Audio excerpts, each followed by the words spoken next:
El corazón no solamente es un órgano vital y fundamental para nuestra vida, es un lugar al cual obviamente reservamos para colocar en él sentimientos profundos, seres queridos y aún al que invitamos a Dios a morar.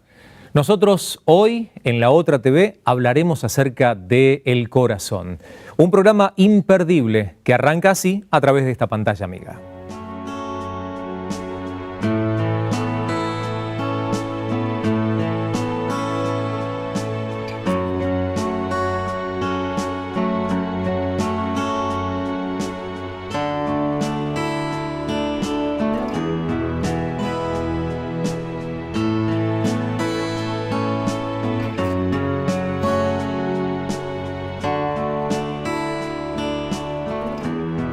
Es una verdadera alegría cuando nos podemos reencontrar con todos ustedes y compartir los 30 minutos de nuestro programa.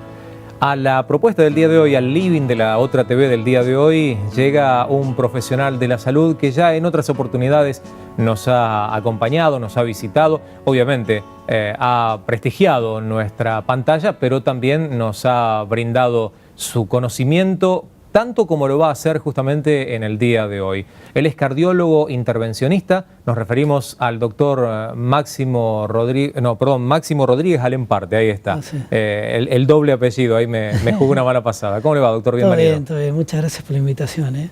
Rodríguez por parte de padre, Alemparte y Alemparte por parte de madre. Muy bien. Mamá era chilena y en Chile se utiliza el primer apellido del padre y el segundo de la madre. Ajá. Perdón, usted no se casó con una mujer de doble apellido también, ¿no? Casal Santa Marina, sí. Ah, o sea que a su esposa le tiene 4 apellidos, arranca y no termina más. No, mis hijos le pusimos Rodríguez en parte para no dificultar tanto. Claro, si no es toda una historia. Cortamos la tradición, sí.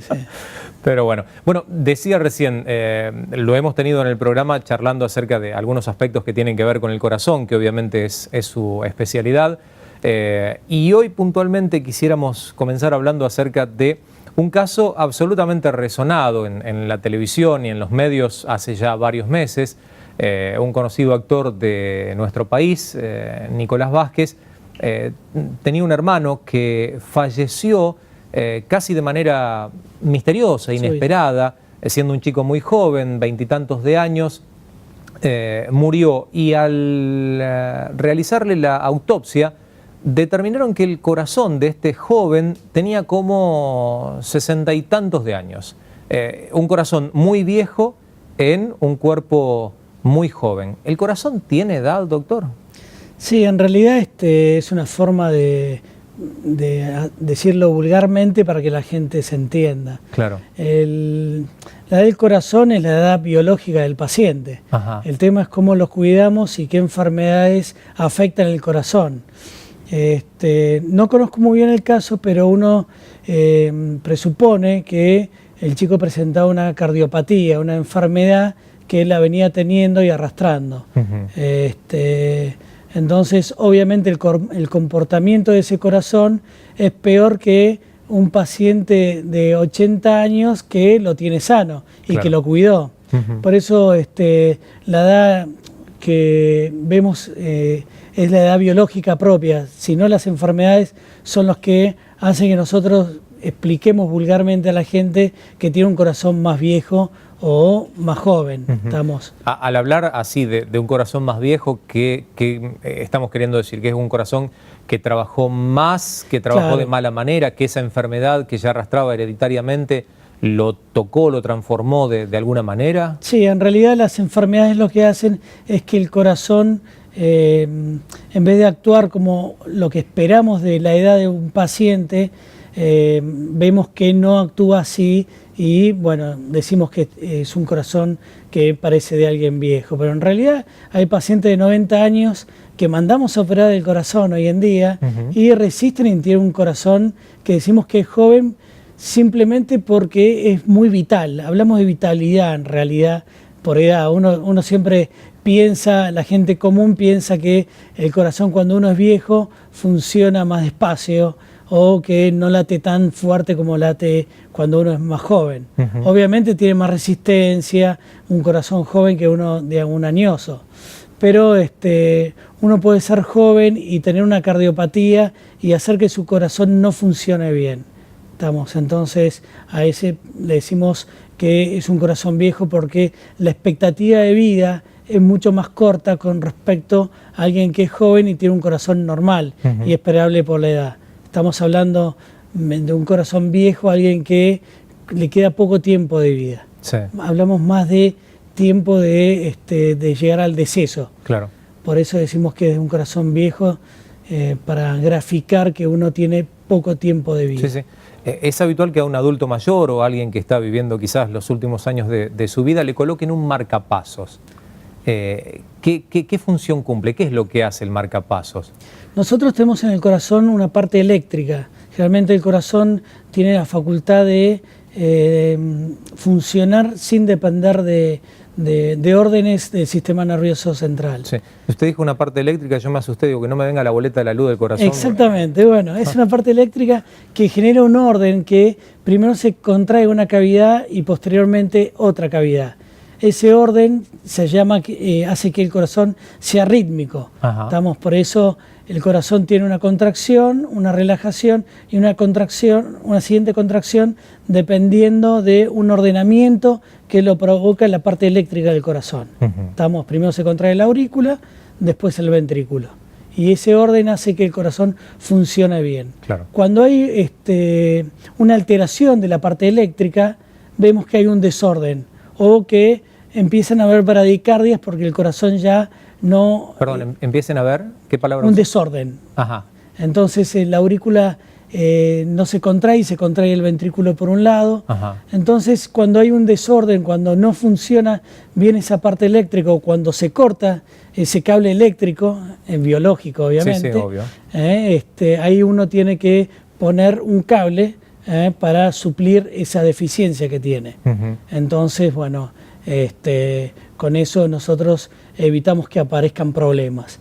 Y bueno, con el paso del tiempo hay un envejecimiento de esa parte eléctrica, por eso es muy común esta patología en pacientes añosos. Claro. Entonces vemos que ese cable se corta o que deja de funcionar bien. O que hay que cambiarle la pila. Exacto, hay que poner un generador con una pila que tira impulsos y hace que el corazón funcione normalmente.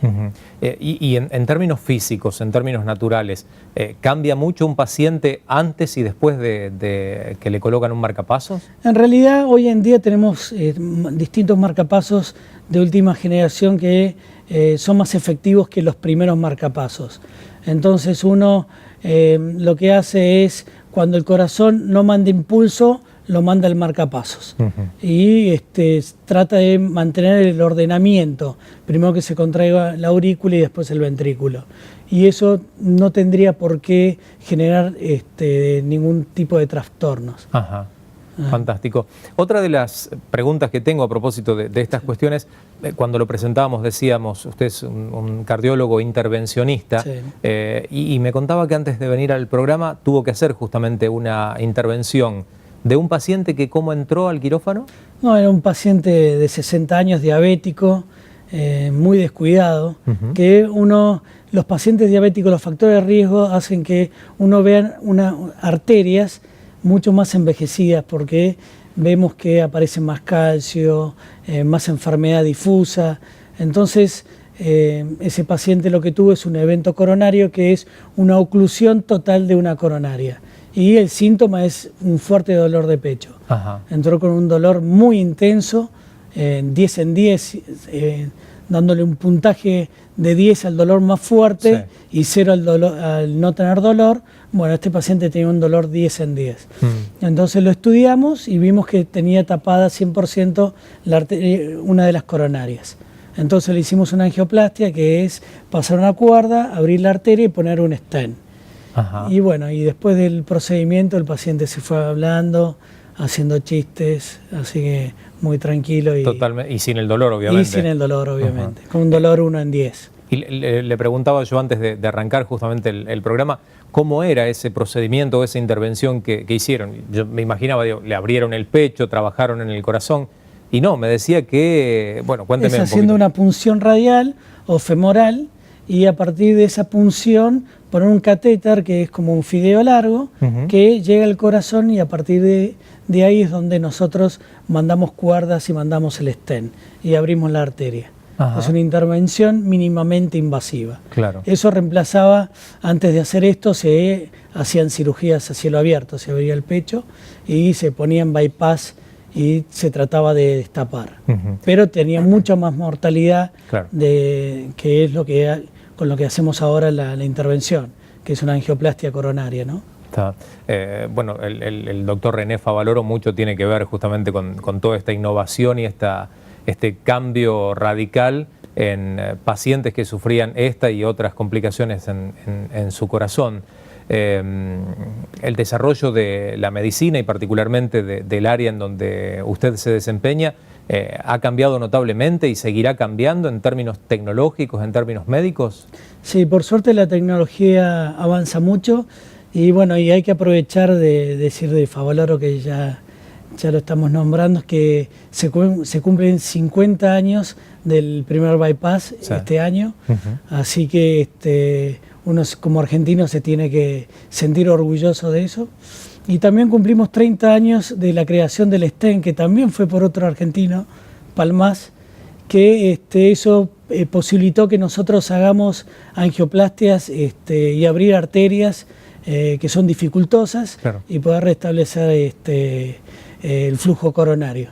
Así que uno se tiene que sentir doblemente orgulloso por toda esta innovación.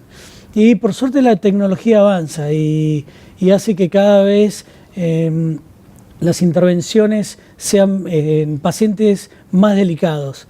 Antes era impensable, yo cuando empecé por allá por el 94 a hacer cardiología, era impensable poner una válvula,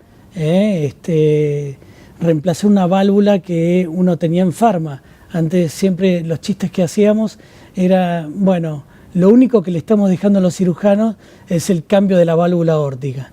Y hoy en día por hemodinamia estamos haciendo el cambio, el reemplazo. Ponemos un stent con válvulas y en esa época era impensado. Claro. Así que cada vez las intervenciones mínimamente invasivas están reemplazando más a la cirugía convencional. O sea que la evolución que está teniendo la medicina en cardiología es algo muy importante. Mencionaba recién cuando hablamos acerca de este paciente que entró con un fuerte dolor en el pecho para la intervención, que salió riéndose. ¿Reírse le hace bien al corazón? Le hace muy bien al corazón porque sabemos que la angioplastia fue exitosa. Porque muchas veces ponemos el stent, abrimos la arteria y el paciente sale muy mal de la sala. Y eso habla de que no hubo una buena reperfusión. Significa que vos haces todo, pero la arteria, el músculo quedó enfermo. Entonces, que el paciente salga contento, uno sabe que va a andar muy bien el paciente, que va a tener muy buen resultado. Porque al calmarle el dolor, sabemos que el músculo que salvamos es algo importante. Claro, y cambió su estado de ánimo por completo. Pero por supuesto, sí.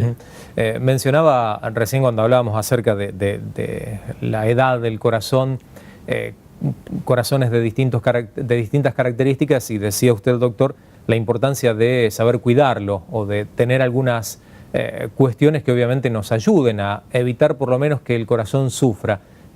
¿Cómo hacemos para tener el corazón sano? Viviendo en la Argentina de hoy, ¿no? Sí, no, ese es un tema. El estrés es algo importante que cada vez muestra más que tiene mucho que ver con los eventos coronarios. Pero tanto la diabetes, el tabaquismo, la hipertensión, el colesterol alto, esos 4 factores, asociándole los antecedentes genéticos, la obesidad mórbida, el sedentarismo, todos esos factores hacen que uno cuando estudia un corazón ve que está muy enfermo, que se parece a arterias que uno esperaría en alguien mucho más avanzado. Sí. Entonces, controlando los factores de riesgo hace que uno conserve y cuide ese corazón para que cuando uno tenga 80 años llegue lo más presentable posible, ¿no? ¿Y cómo lo cuidamos? ¿Con ejercicio, comiendo cosas que no sean por lo menos tan perjudiciales? Hay algunos aspectos que, bueno, hereditariamente los vamos a tener que ligar sí o sí, pero incluso a pesar de eso también podemos estar prevenidos o tomar algún tipo de prevención, ¿no? Sí, la prevención, por suerte hoy en día la medicina se está abocando mucho a la prevención. Antes la medicina era solamente terapéutica, uno trataba al que venía por un síntoma. Hoy en día nosotros vemos que un paciente joven ya tiene el colesterol alto y ya lo empezamos a medicar. El tratamiento generalmente tiene dos pilares, el tratamiento no farmacológico y el tratamiento farmacológico. El no farmacológico es cambiar los hábitos, hacer una buena dieta, una dieta mediterránea, mucha verdura, mucha fruta, mucho pescado, y bueno, y lo otro poco o casi nada. También... Perdón, un rico asado con papa frita. Una vez por semana no está mal. Dos el tema veces, es que no sea... Dos veces. Y si da el bolsillo, digo. Sí, ese es otro tema. Sí. No, pero cuanto mejor nos portemos, mejor nos va a ir. Claro. La actividad física es fundamental, no el alto rendimiento. Nos conformamos con salir a caminar 40 minutos 3 veces por semana. Con eso ya nosotros vemos que hay una mejor calidad de vida. Y mantener el peso. Estamos un peso acorde a la edad y a la altura, y eso nos ayuda mucho los nutricionistas, bueno. Y después tratar los factores de riesgos coronarios, la diabetes, el colesterol, el tabaquismo, la presión arterial alta. Controlando todos esos factores, uno hace que no lo tengamos que medicar tanto. Entonces, cuidándose, uno sabe que la medicación va a ser la menos posible. Pero bueno, el tratamiento farmacológico, cuando vemos que haciendo todo lo que uno pueda hacer para evitar el tratamiento, todavía tenemos una alteración, bueno, ahí damos el tratamiento farmacológico para completar el tratamiento. Claro. Muchas veces viene un paciente que es flaco y tiene el colesterol altísimo y hace deportes y dice, ¿para qué yo voy a tomar remedios si hago todo bien? Bueno, justamente esos pacientes sabemos que tienen una carga genética y hay que tratarlos. No hay que dejarlos así, por más que hagan todo bien. Obviamente ese paciente yo siempre le digo, mira, si no hicieses todas las cosas bien, claro, tendrías el triple de colesterol. Así que hay que alentarlos para que sigan haciendo ese tipo de dieta y ese tipo de vida, para que le demos menos remedios posibles. Totalmente. Un poco basándome en su experiencia en el consultorio con sus pacientes, uno a veces aprende de cabeza dura nomás, ¿no? Porque no empieza a cuidarse o no empieza a tomar todas esas medidas de prevención hasta que no le pasó algo que medianamente le generó cierto miedito de cara al futuro. O todos los pacientes que usted tiene son todos así, bien alineados a la prevención. Me imagino que no. No, también es un tema cultural, pero lamentablemente la mayoría de los pacientes empiezan a cuidarse en serio cuando tienen un evento coronario, cuando les pasa algo o alguien muy allegado. Ahí se asustan y se acercan a la consulta. Sí. Pero le hago una pequeña salvedad. Sí. Cada vez que usted dice evento coronario, uno automáticamente no puede dejar de relacionarlo con las redes sociales. Yo pienso evento, que Facebook me está mandando a algún lugar. Y usted está hablando de un acontecimiento importante en el corazón, ¿no? Sí, un evento, nosotros hablamos de infarto, muerte, accidente cerebrovascular. Es cuando una de las arterias provoca una obstrucción. Entonces eso puede generar un evento que digamos, una reacción fatal o un infarto, ¿no? Claro. Le pregunto acerca de algunas noticias que hemos escuchado en estos últimos tiempos que tienen que ver con deportistas, aún de alto rendimiento, o chicos que supuestamente son absolutamente saludables y que en medio de la práctica deportiva, fútbol o lo que sea, súbitamente mueren, caen mientras están practicando o aún haciendo los ejercicios de calentamiento. ¿Se puede prevenir la muerte súbita? ¿Se puede evitar de alguna manera? En un porcentaje la podemos evitar y en otro porcentaje todavía no tenemos la tecnología. Por suerte hay muchos avances en cuanto al diagnóstico genético. Hay estudios genéticos que nos va a ayudar el día de mañana a identificar al grupo de pacientes que nosotros le hacemos todos los estudios y nos da todo bien. Y tienen una muerte súbita o una muerte que uno no la puede resolver. Sí, sí. Esos pacientes todavía, si bien es una población muy pequeña, todavía se siguen muriendo pese a que le hagamos todos los estudios y que encontremos que está todo bien. Nosotros dividimos las muertes súbitas en los chicos y en los adultos. Generalmente la muerte súbita en mayores de 35 años, la causa más frecuente es un infarto, un evento coronario, una obstrucción aguda de la arteria que provoca una arritmia fatal, que si no hay alguien que lo reanime o un desfibrilador, se provoca el deceso del paciente. Claro. Y en los chicos, la causa más frecuente es la miocardiopatía hipertrófica. Es un paciente que tiene un corazón aparentemente normal, pero cuando uno lo estudia en un microscopio, ve un desorden en las miofibrillas.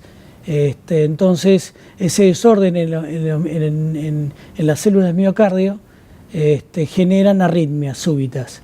Todavía no tenemos el avance suficiente para identificar todos los tipos de muertes súbitas causadas por corazones aparentemente sanos. Claro. Pensaba justamente en un detalle que no es menor. A veces vamos al cardiólogo justamente, nos hace un electrocardiograma, nos dice que está todo bien y en realidad algunas cosas quedan ocultas. Es decir, el electro muestra algo pero no termina mostrando todo. No es un elemento con el cual uno pueda quedarse tranquilo en comparación de un estudio más profundo que necesita hacerse, estudio al que no todos o tienen acceso o se realizan porque no es convencional, no es habitual. Pensaba en muchos de los chicos que en edad primaria, para poder cumplimentar con situaciones escolares, por ejemplo, la práctica de la educación física, hacer gimnasia en la escuela, se les pide justamente el aval del médico, el certificado de que están aptos, y allí se les practica un electrocardiograma. ¿El electro es suficiente o se necesitaría algo más profundo para poder avanzar? Sí, el electro en realidad es muy útil como para hacer un primer approach, un screening. Un paciente consulta y el cardiólogo lo revisa, lo interroga, el interrogatorio es fundamental también, porque cuando uno ve que hay antecedentes familiares de muertes súbitas en jóvenes, en familiares jóvenes, bueno, tiene que hacer sospechar al médico. Claro. Pero el electro sirve como, se hace en el acto, es muy barato, el costo es muy bajo. Y la mayoría de las obras sociales lo cubre, digo, no es un inconveniente, en comparación de un estudio de alta complejidad. Exactamente, entonces da cierta información útil, pero capaz uno cuando ve una alteración en el electrocardiograma, lo complementa con otros tipos de estudios. Bueno, ahora le quiero preguntar, ¿cómo hace para leer un electro? ¿Cómo el cardiólogo entiende ese papelito lleno de liñitas que suben y bajan? ¿Me explica? Viendo muchos, aprendiendo mucho, y es algo muy dificultoso. Muchos clínicos también le tienen miedo al electrocardiograma, pero nosotros como cardiólogos vemos todo el tiempo electrocardiogramas. Entonces y todos los días aprendemos algo. Obviamente es fácil de asustarse si uno ve que la línea sube y baja así de manera catastrófica, cosa que no debería ocurrir. Pero en un movimiento normal, digo, ¿qué es lo que llama la atención? ¿En dónde está la mirada puesta? Da mucha información. Nos habla de la presencia de arritmias o no. Eso es muy bueno el electrocardiograma para hacer un diagnóstico. Nos habla de cómo están las cavidades, las paredes.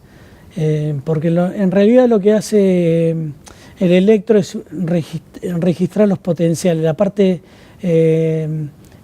cada célula tiene una carga eléctrica y la sumatoria de todas las células genera un vector, lo que se llama una energía, una unión de energía que hace que haga un trazo en el electrocardiograma, que nosotros veamos que si ese trazo es muy grande, habla de que puede haber un agrandamiento de las paredes. Por eso nos habla de si hay agrandamiento de las paredes, si hay arritmias, nos da mucha información así básica. Hoy en día el electro te sugiere que algo está pasando y nosotros complementamos con un ecocardiograma y una ergometría. Por eso servir sirve. Decir que el electro no sirve, porque he escuchado muchas veces que uno dice, no, pero si no sirve el electro. Da mucha información rápida y sencilla y al pie de la cama. Claro. Así que hay que hacer electros. Pero también es fundamental lo que usted decía, ¿no? El cuestionario o las preguntas que el médico le hace al paciente para poder enterarse quizás de situaciones... Sí, es una pata de diagnóstico. Hay muchas cosas que hay que tomar en cuenta. No, el electro por sí solo no sirve. Y el examen físico por sí solo no existe. No sirve. El interrogatorio, el examen físico, la toma de presión, el electro es el ABC. Después, bueno, complementamos con los otros estudios. Así que si te firman un acto físico sin hacerte un electrocardiograma, no está bien, no es una buena práctica. Hoy en día, por más que lo hayas hecho el año pasado, el electro siempre hay que hacerlo cuando nosotros damos un acto físico. Muy bien. Nos venimos acercando al final del programa. Quisiera aprovechar estos minutitos para que pudiera aconsejar o quizás repasar algunos de los aspectos que de los que estuvo hablando usted recién, para con nuestro televidente, para que justamente aquel que está del otro lado de la pantalla pueda hacer un buen uso de su corazón. No exigirlo, no perjudicarlo, sino por el contrario, darle todas las condiciones para poder tener, si Dios lo permite, una larga vida. Sí. Lo más importante es hacer una buena calidad de vida desde chico. Nosotros como padres ya tenemos que inculcar a los chicos de chicos la importancia de hacer actividad física. Lamentablemente muchos padres llegan el fin de semana y no quieren moverse y bueno, es importante ya de chico, así como queremos que estudien, tenemos que insistir que el sábado es un día para hacer deporte, o el sábado o el domingo, ¿no? Pero nos tenemos que levantar temprano, tenemos que llevar a los chicos a hacer deporte, porque el deporte no solo te da salud, sino te da amistad y te saca de muchos vicios. Entonces el deporte es fundamental. Yo creo que de chico hay que insistir en poner mucho deporte. Después, obviamente, la dieta en casa, que de chicos tenemos que inculcar no azúcar, no gaseosas y no sal. Yo creo que con esas dos cosas y una buena educación, la educación es todo. Y una consulta periódica al médico, ¿no? Sí, pero más que nada eso. Si hacen eso, la consulta periódica sale solo. Totalmente. Doctor, le agradecemos enormemente su visita al programa del día de hoy y obviamente lo volvemos a invitar. Tenemos un tiempo especial, ustedes saben, nuestro corazón es un lugar sensible y elemental para nuestro cuerpo, pero también es un lugar especial al cual Dios quiere venir a habitar. La Biblia dice que es justamente allí a donde Él viene a anidar, a donde Él viene a entronarse, a establecerse. Abramos las puertas de nuestro corazón para recibir a Jesús como nuestro Salvador. Esta fue la propuesta de La Otra TV del día de hoy. Muchas gracias, Dios los bendiga, será hasta la próxima.